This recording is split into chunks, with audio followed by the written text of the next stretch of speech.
again, it's Pete from Capricorn Dancing, showing you a bit of a bird's eye view of Keppel Bay Marina. Pretty great spot to stay. Showers. Holds about 500 boats. It's the boat ramp for the boaties. Bit of a view over there. I think Yorkie's Knob in the background,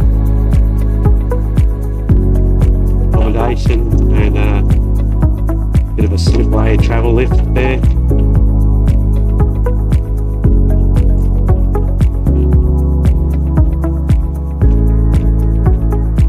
The yacht club there where you can go have sundowners over the far side, and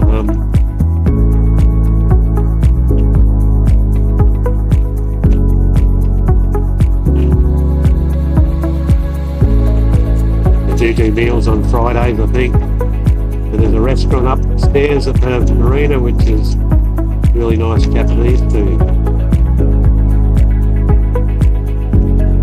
The entrance there at the side from the north.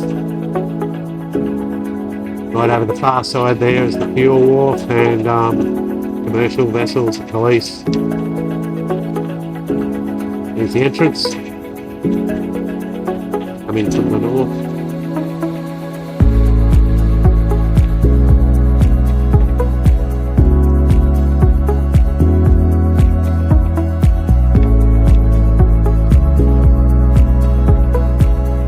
So I hope you enjoyed that, and the next stop will be up near the Percy's, I think, or Pearl Bay.